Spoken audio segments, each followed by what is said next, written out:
question in the chat here I want to jump on. Regarding Jezebel, we talked some about Jezebel back when we were in that ball episode.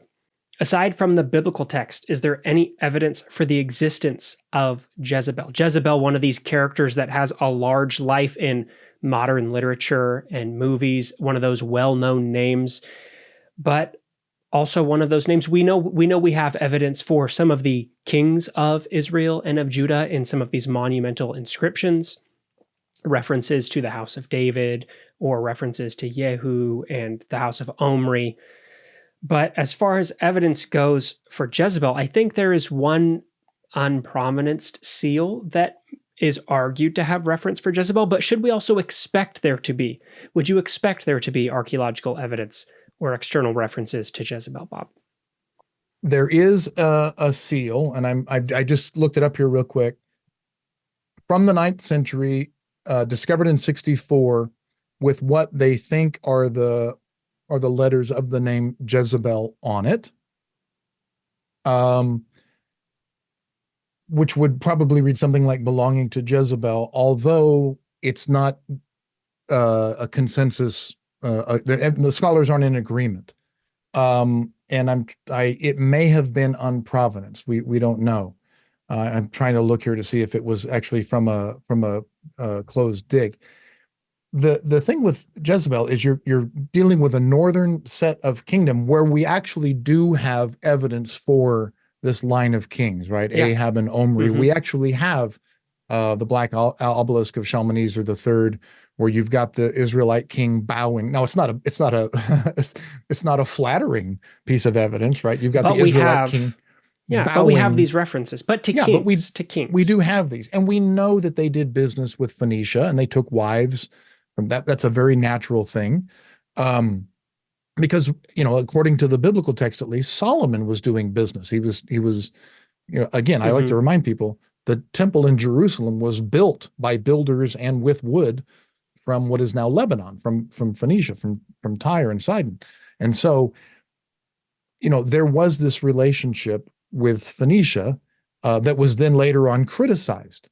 And so the other thing I like to point out is that she gets a terrible rap in the Bible. Yeah.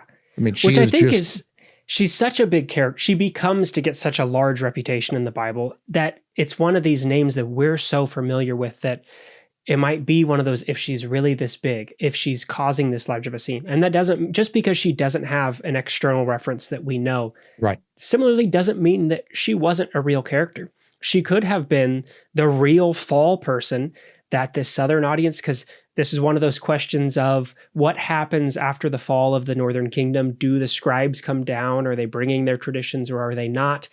That if we're trying to do maybe a little bit of apologetics for some northern kings that we don't like, but we can't like them, but we need to put the blame on somebody. Because following that ball scene, Ahab is fine to let Elisha kill the prophets. It's Jezebel who then gets mad and says, let's go and get these prophets of Yahweh. So she plays this role of scapegoat, bad, corrupting person at times, which is what she's come to be known outside the Bible as. She doesn't just get thrown under the bus, right? No. She gets thrown elsewhere, right? She gets thrown out the window. She gets thrown out a window. But again, there's also this argument that the Bible tends to make examples of women when it can. It's a highly patriarchal book. And if they can find a woman to blame things on, they do, and Jezebel becomes the epitome of this. So her name is synonymous with like Delilah as well, right?